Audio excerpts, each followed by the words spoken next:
Assalamualaikum dan selamat sejahtera kepada Dr. Doris. Kami dari kumpulan 4 ingin membentangkan projek e-sulam kami yang bertajuk Kesedaran tentang Diskriminasi terhadap Komuniti Orang Asli di Malaysia. Sebelum saya teruskan pembentangan, suka ingin saya perkenalkan ahli kumpulan saya, iaitu saudara Amir bin Rahmat, saudari Siti Azizah binti Abdullah, saudari Syikin binti Syafri dan saudari Nurul Adilah binti Azhar. Saya Nurul Syuhada binti Zahari, nombor matrik A174-030 akan teruskan pembentangan dengan bahagian pengenalan.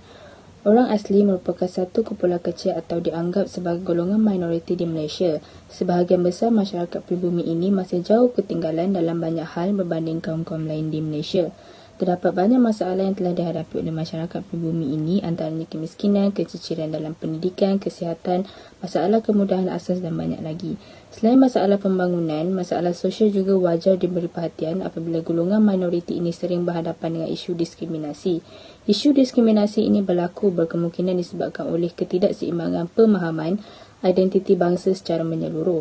Ketidakfahaman mengenai identiti bangsa sememangnya boleh menimbulkan sikap prejudis iaitu prasangka, stereotip, etnosentrik dan akhirnya membawa kepada diskriminasi sosial. Menurut Zaki 2010 mendakwa bahawa ramai antara masyarakat Malaysia sebenarnya bersikap prejudis dan menaruh stereotip negatif terhadap orang lain tanpa disedari. Diskriminasi yang berlaku terhadap masyarakat orang asli berkemungkinan didorong oleh identiti mereka yang agak berbeza dengan masyarakat luar seperti dari segi pemakaian, percakapan, bentuk fizikal dan lain-lain. Seterusnya, beralih kepada bahagian metodologi. Kajian ini telah melibatkan penduduk di komuniti orang asli seluruh Malaysia. Kajian ini dijalankan dengan menggunakan borang soal selidik Google Form. Proses pengumpulan data dikumpul melalui edaran borang soal selidik secara atas talian melalui platform media sosial seperti Facebook dan media komunikasi seperti WhatsApp dan Telegram.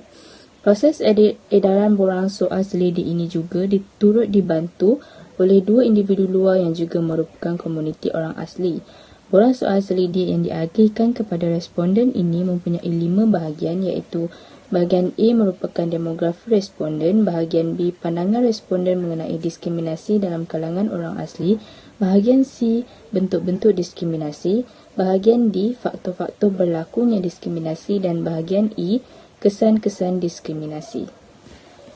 Soalan pada bahagian C hingga bahagian D melibatkan soalan skala Likert di mana responden perlu memilih dari skala 1 hingga 5 untuk menjawab segala persoalan. Skala 1 mewakili sangat tidak setuju, skala 2 mewakili tidak setuju, skala 3 mewakili tidak pasti, skala 4 mewakili setuju dan skala 5 mewakili sangat setuju. Ujian Cronbach Alpha juga turut digunakan dalam kajian ini bagi tujuan untuk mendapatkan nilai kebolehpercayaan set soalan bagi setiap bahagian. Dan akhir sekali, hasil analisis kajian diperoleh melalui perisian IBM SPSS Statistics dan Microsoft Excel. Seterusnya, saya akan serahkan sesi pembentangan kepada rakan kumpulan yang lain. Baiklah, saya akan membentangkan bahagian kajian literature.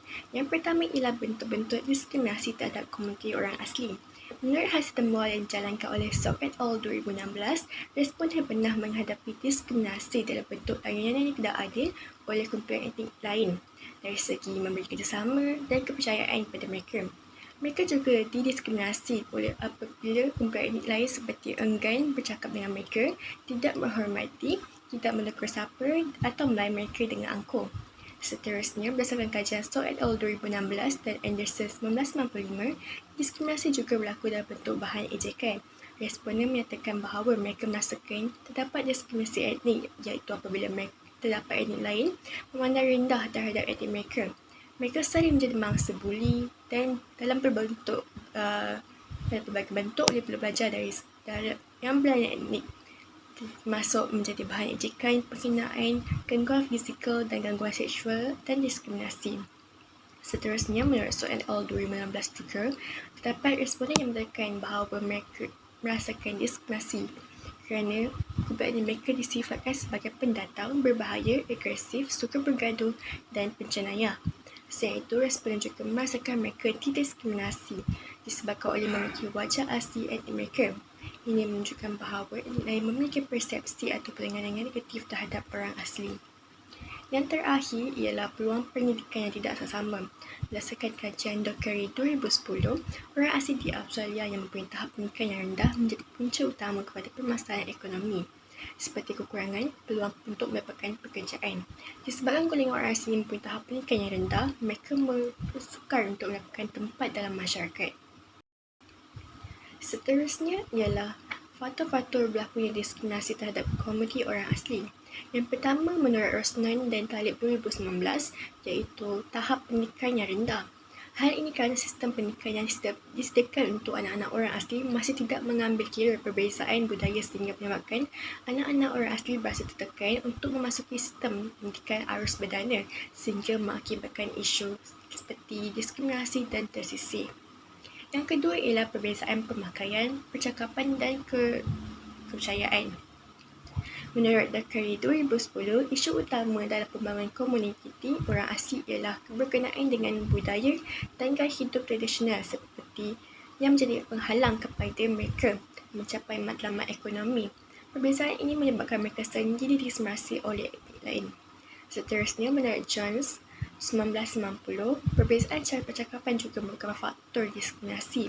Hal ini kerana orang asli di Australia yang tidak bertutur bahasa Inggeris dan penutur lain selain bahasa Inggeris dikaitkan dengan pendapatan yang lebih rendah.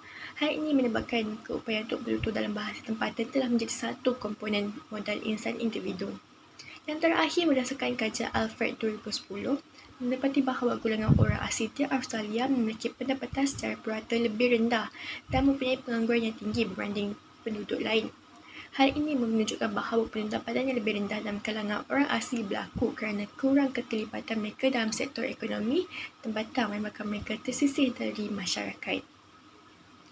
Bagi kajian lepas, kesan-kesan diskriminasi terhadap individu orang asli, kajian yang pertama oleh Sok et al. Pada tahun 2016 menunjukkan bahawa respondennya iaitu pelajar orang asli melaporkan bahawa mereka berasa tidak berdaya, hilang kepercayaan diri dan keyakinan diri serta putus asa apabila mereka atau kumpulan etnik mereka didiskriminasi oleh etnik lain. Selain itu, kajian oleh McIver pada tahun 2010 telah menunjukkan bahawa diskriminasi juga menyebabkan anak-anak orang asli kurang berminat untuk pergi ke sekolah kerana diskriminasi mewujudkan persekitaran yang tidak diingini oleh pelajar orang asli. Berdasarkan kajian oleh Sok pada tahun 2016, responden kajian ini menyatakan bahawa mereka merasakan hak mereka telah diasingkan oleh kumpulan etnik lain.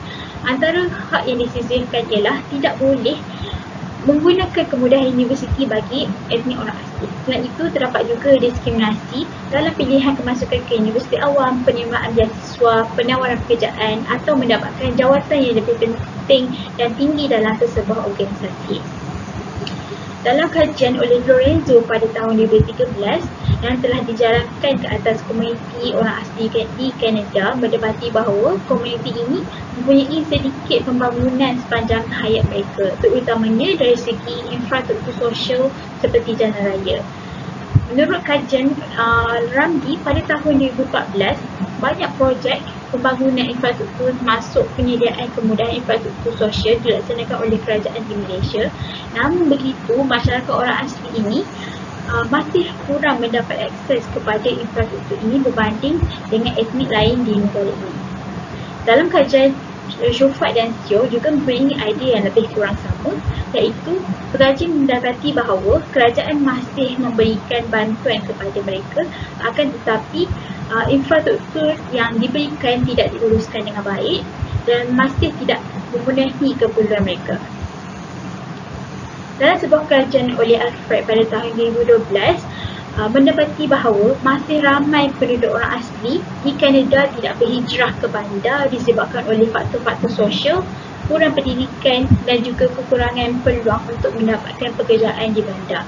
Dalam sebuah artikel yang telah dikeluarkan oleh United Nations menyatakan bahawa orang asli yang berhijrah ke bandar ini mengalami masalah-masalah tertentu, terutamanya masalah pengangguran, akses yang terhadap perkhidmatan dan perumahan, dan mereka juga mengalami beberapa kesukaran seperti kesukaran dalam mengekalkan identiti, bahasa dan budaya mereka. Dalam sebuah CD rangkaian undang-undang oleh Vijay Damalliza pada tahun 2017 berkenaan dengan hak tuntutan tanah menyatakan bahawa tiada undang-undang khas berkenaan dengan hak-hak tanah orang asli. Selain itu, dalam Kanun Tanah Negara 1965 juga tidak ada menyatakan perkara-perkara melibatkan tanah orang asli. Hal ini menyebabkan tanah milik orang asli ini semakin terhakis dan berkurangan disebabkan oleh pembinaan bekalan air, empangan jalan kuasa elektrik dan juga pembinaan lebuh raya. Salam sejahtera. Nama saya ialah Siti Azizah binti Abdullah. Saya akan meneruskan dengan hasil kajian iaitu analisis demografi. Selama 70 responden telah menjawab soalan sidik yang merangkumi 21 orang lelaki, iaitu 30% daripada jumlah responden, manakala 49 orang perempuan yang mewakili 70% daripada jumlah responden. Soal sidik ini melibatkan umur dari bawah 18 tahun sehingga ke 41 tahun ke atas. Peratus untuk responden bawah 18 tahun ialah seramai 8 orang iaitu 11.4%. Responden yang berumur 19 sehingga 24 ialah sebanyak 52 orang iaitu sebanyak 74.3%.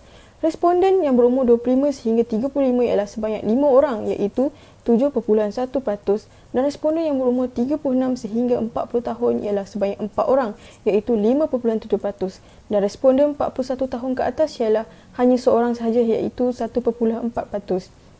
Selain itu, agama yang terlibat dalam soal sidik ini ialah agama animisme sebanyak 18 orang responden iaitu 25.7%. Atheism sebanyak 27 orang responden iaitu 38.6%, Islam sebanyak 13 orang responden iaitu 18.6%, Buddha sebanyak 3 orang iaitu 4.3%, dan Kristian sebanyak 9 orang responden iaitu 12.9%.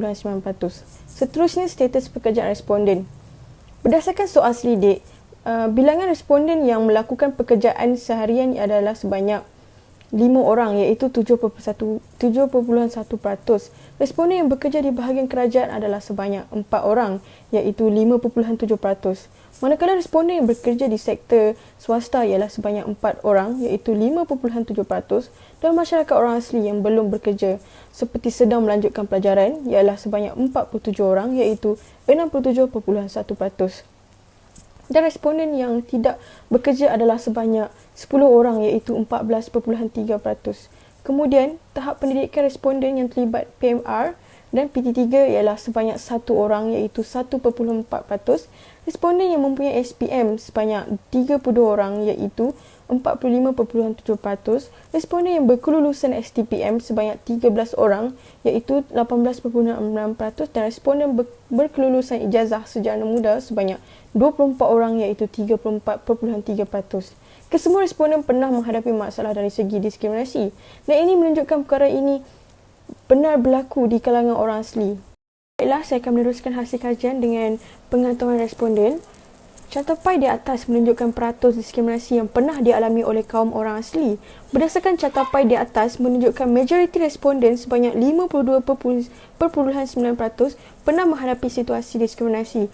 25.7% responden tidak pernah menghadapi situasi diskriminasi, manakala terdapat 21.4% responden yang kurang yakin tentang pernah menghadapi situasi diskriminasi. Hal ini terbukti jelas masalah diskriminasi benar berlaku di kalangan orang asli. Seterusnya, jadual di atas menunjukkan ringkasan jawapan berkaitan pengetahuan komuniti orang asli berkenaan diskriminasi.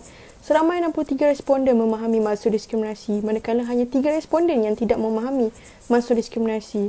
Berdasarkan jawapan responden yang mengetahui berkenaan diskriminasi, beberapa responden ada mengetahui bahawa diskriminasi berlaku apabila terdapat isu ketidakadilan atau sikap pilih kasih. Seterusnya, sikap resis antara kaum perbezaan warna kulit serta pembezaan dari segi percakapan. Tambahan pula, terdapat juga responden yang berpendapat bahawa diskriminasi ini adalah sesuatu perbuatan yang memperlekehkan, memandang sinis terhadap seseorang, dan diskriminasi diibaratkan sesebuah bangsa dipergunakan oleh pihak tertentu atau dikecualikan daripada pelbagai aspek. Selain itu juga, terdapat beberapa bentuk diskriminasi yang telah dihadapi oleh komuniti orang asli. Antara bentuk diskriminasi yang pernah dihadapi adalah seperti penggunaan kata-kata selanga jakun dan sakai yang amat sensitif dan menyakitkan hati. Selain itu, Diskriminasi seperti orang asli tidak bertamadun dan dianggap memakai cawat serta menetap di hutan. Tambahan pula, terdapat juga responden yang menghadapi situasi diskriminasi seperti sesetengah kaum yang merendahkan kaum orang asli. Mereka sering meremehkan orang asli dan menganggap orang asli kotor dan tidak maju. Situasi diskriminasi merendahkan kaum mampu mengundang masalah keyakinan diri individu orang asli.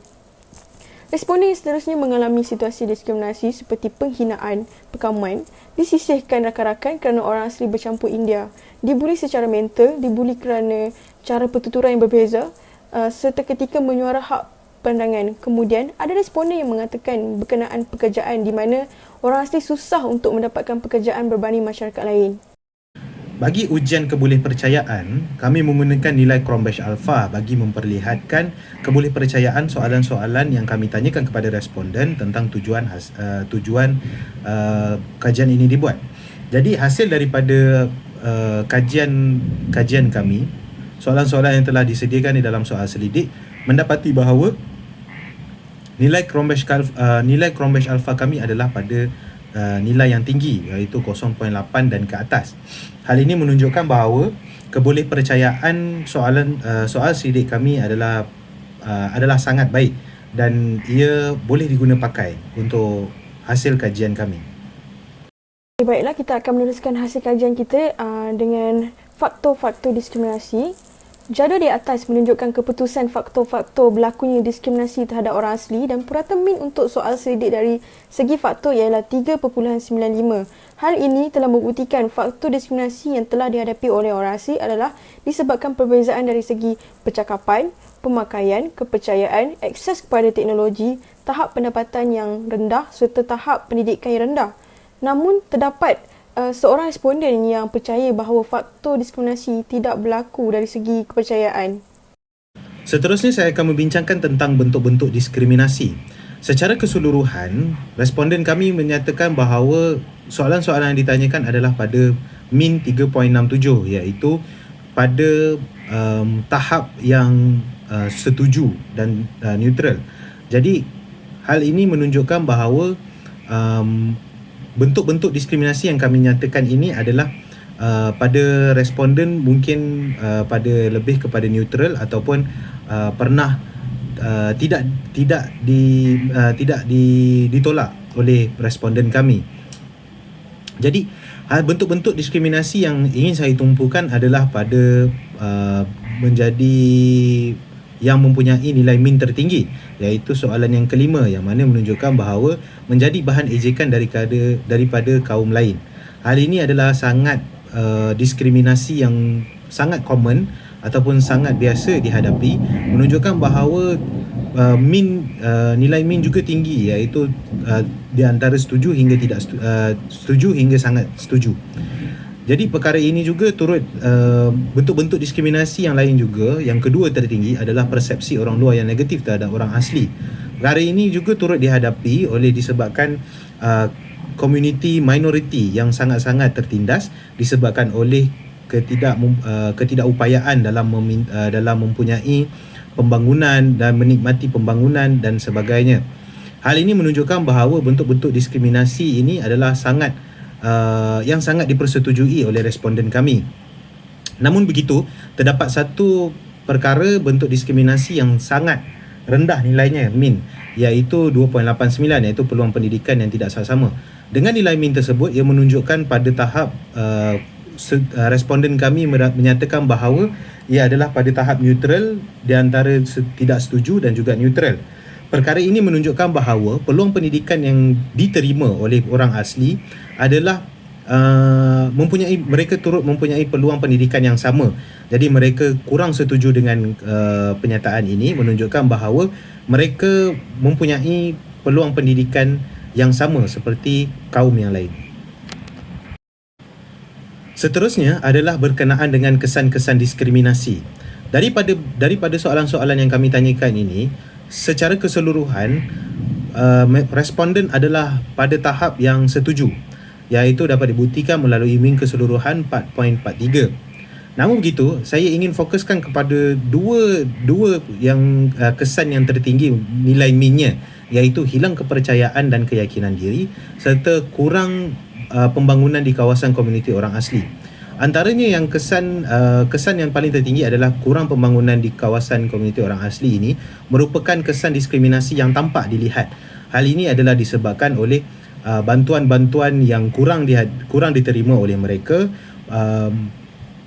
hak-hak mereka yang dinafikan oleh sesetengah pihak, serta suara mereka yang sangat tidak mempunyai kuasa di dalam komuniti di negara ini. Selain itu juga, hilang kepercayaan dan keyakinan ini adalah kesan yang paling kedua tertinggi yang dipersetujui oleh responden adalah disebabkan oleh tekanan daripada orang luar ataupun kaum yang lain, menyebabkan mereka sukar untuk bersaing dengan kaum-kaum yang lain. Hal ini memberikan kesan kepada mereka dalam kurang menyertai peluang pekerjaan dan juga kurang untuk masuk menyambung pengajian mereka pada tahap yang lebih tinggi lagi.